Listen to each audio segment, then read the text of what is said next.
वो इसमें खेला और उसने फास्ट बॉलर का किरदार निभाया। इसके बाद उसी वक्त ने उसकी कहानी में एक और हिस्सा आता है जहां पर वो निज़ाम कॉलेज हैदराबाद से पढ़ाई करता है, उस्मानिया यूनिवर्सिटी से, और वहां से आर्ट्स का ग्रेजुएट बनता है, पेशे से बैरिस्टर होता है और एक बड़ी राजनीतिक पार्टी ऑल इंडिया मजलिस इत्तेहादुल मुसलमीन का राष्ट्रीय अध्यक्ष हो जाता है। लेकिन ये यही नहीं, इसे इसके चाहने वाले नकीब मिल्लत या असद भाई के नाम से जानते हैं, यानी एआईएम के राष्ट्रीय अध्यक्ष असदुद्दीन ओवैसी मेरे साथ इंडिया न्यूज पर इस वक्त एक्सक्लूसिव जुड़ गए हैं। ग्लोबल मिशन से लौटे हैं असदुद्दीन ओवैसी। असद भाई, बहुत शुक्रिया वक्त निकालने के लिए, हमारे साथ बात करने के लिए।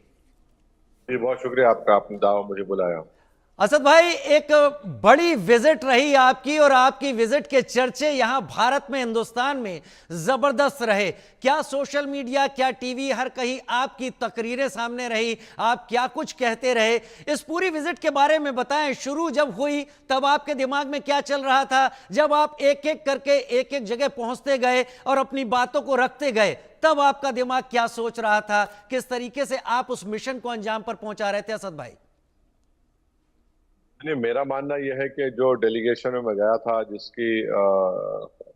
जिसके हेड जय पांडा साहब थे, हम लोग कलेक्टिवली अपनी अपनी बात को रख रहे थे और सब लोग मिलकर ये कोशिश कर रहे थे कि भारत का जो व्यू पॉइंट है, भारत के जो कंसर्न्स हैं, भारत को जो सिक्योरिटी थ्रेट्स हैं टेररिज्म रिलेटेड पाकिस्तान से, उसको हम लोग रखें। तो हम तमाम ने कलेक्टिवली पूरे डेलीगेशन में, जिसमें गुलाम नबी आज़ाद साहब भी थे, अफसोस के साथ बेचारे वो बीमार पड़ गए कुवैत में, मगर श्रृंगला साहब फॉरेन सेक्रेटरी थे। तो ये सब लोगों ने, सब मेंबर्स ने अपनी अपनी कोशिशें, काविशें की ताकि हम अच्छी तरीके से जिस कंट्री में, जिस देश में हम जा रहे हैं, जिस मुल्क में जा रहे हैं, उनके जिम्मेदारों से जब हमारी मुलाकात होगी तो हम उनके सवाल का जवाब भी दें, अपना व्यू पॉइंट भी कन्विंसिंग तरीके से रखें, और उनके अगर कोई कंसर्न्स हैं, कोई क्वेश्चंस हैं, तो हम उसको अच्छी तरीके से, क्लैरिटी के क्लियर तरीके से उनको जवाब भी दे सकें। तो मैं समझता हूं कि हमने बहुत अच्छी तरीके से इन तमाम बातों को रखा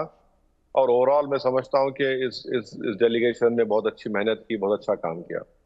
बहुत पहले का दौर है जब कांग्रेस की गवर्नमेंट ने अटल बिहारी वाजपेयी को भी इसी तरीके से भेजा था, और जब मैं आपको सुन रहा था तो आप जिस तरीके से अपने अंदाज में अपनी तकरीरें चुनाव के दौरान रखते हैं, अंदाज आपका वही था। आपकी आपकी कई बातें, आप एफएटीएफ को लेकर बहुत जबरदस्त तरीके से बरस रहे थे।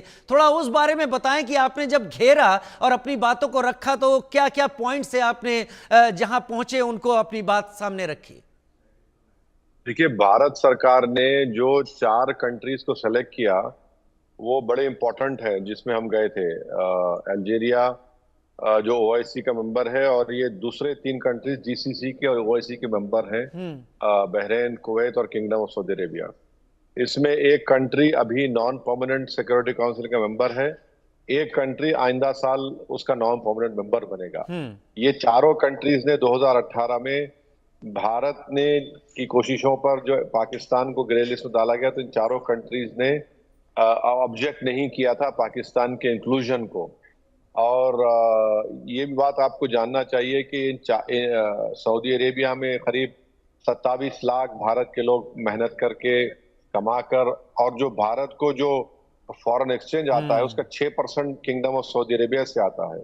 फिर कुवैत में करीब 10 लाख भारत के लोग रहते हैं, बहरीन में 3 लाख के करीब। तो एक हमारे हिस्टोरिकल रिलेशनशिप भी इनसे रहे हैं। तो ऐसे कंट्रीज के पास जाकर, जिनका इन्फ्लुएंस है पाकिस्तान के ऊपर, उस रीजन के ऊपर भी है, और पाकिस्तान जो प्रोपेगेंडा कर रहा था कि हम मुस्लिम कंट्री हैं और भारत ऐसा है, तो उन सब चीजों को हमने सामने रखकर वहां पर जाना ये बड़ा अहम था। तो इस लिहाज से अगर आप देखेंगे तो बड़ा इंपॉर्टेंट विजिट था ये। ये बहुत अच्छा हुआ। आपने मुसलमानों को लेकर जो तकरीरें दी हैं, आपने पाकिस्तान के इस प्रोपेगेंडा को धो दिया कि वो शुरुआत भी पाकिस्तान अपनी मुसलमानों से करता है और ला के भी वहीं ख़त्म करता है, जिससे बता सके कि यहाँ पर क्या बुरी हालत हो रही है। लेकिन मैंने आपको सुना और आपने इस मुद्दे पर भी पाकिस्तान को बचने का कोई मौका नहीं दिया। बल्कि आज जो स्टेटमेंट बिलावल जी जरदारी जी भुट्टो ने दिया जी। कि वो तो बकवास कर रहे हैं, तो भाई अगर आप अपने ही देश में बलूची को मारो तो बलूची क्या मुसलमान नहीं है? आप अफगानिस्तान में तालिबान की सरकार है, आप उनके आउटपोस्ट पर उनको मारकर उनको जान ले रहे हैं, वो मुसलमान नहीं है। ईरानियन बॉर्डर आउटपोस्ट पर आप गोली चलाते हैं, तो क्या वो मुसलमान नहीं है? तो उनको ये कोई हक हासिल नहीं है कि वो भारत के मुसलमानों के बारे में बात करें। भाई, भारत में जो मुसलमान हैं, वो हमारे बुजुर्गों ने सन 47 में एक फैसला ले लिया कि हम टू नेशन थ्योरी को रिजेक्ट करके हम इस भारत में रहेंगे और बाइज्जत शहरी रहेंगे। यकीनन हमारे मुल्क में हमारे प्रॉब्लम्स हैं, हमारे इश्यूज हैं जो किसी के सामने छुपे हुए नहीं है, मगर हमारी जद्दोजहद चल रही है, हमारी लड़ाई सियासी तौर पर संविधान के दायरे में रहकर चल रही है। मगर कोई पाकिस्तान में बैठकर हमको आईना दिखाने की कोशिश ना करें, क्योंकि वो अगर अपने गिरेबान में झांकेंगे तो कई गलतियां उनकी निकलेंगी। और बिलावल, जरदारी, भुट्टो ये नहीं बता पा रहे हैं कि उनकी मां को जिन दहशतगर्दों ने मारा वो कौन सा ग्रुप है। वो जिस यूनाइटेड नेशन में बैठकर ये आज ये बात कहे हैं, उनकी मां की, उनकी वालिदा की मौत के बाद यूनाइटेड नेशन ने एक प्रोब एजेंसी को भिजाया। उन्होंने कहा कि पाकिस्तान की इन्वेस्टिगेशन शॉडी थी। उन्होंने कहा कि जिस सीन ऑफ ऑफेंस था उसको पाकिस्तान के 2 ऑफिसरों ने पानी से धो दिया। और फिर जो जरदारी के जो चीफ एडवाइजर थे, उनकी फायरिंग में मौत हो गई। जो मोहतरमा बेनजीर भुट्टो का जो सिक्योरिटी एडवाइजर था, सिक्योरिटी इंचार्ज था, उसकी मौत हो गई। अरे भाई, आप अपनी वालदा की मौत जो दहशतगर्दों ने की उसके बारे में नहीं बता पा रहे हैं आप, और आप बता रहे हैं, उंगली दिखा रहे हैं। आपने मुशर्रफ पे इल्जाम लगा दिया, मुशर्रफ भाग गया पाकिस्तान छोड़ के। ये तो अहमकाना गुफ्तगू कर रहे हैं वो। और ये अहमकाना गुफ्तगू तो अभी भी जारी है। यही बिलावल भुट्टो जरदारी कह रहे थे कि अगर पानी नहीं बहा तो उनका खून बहेगा।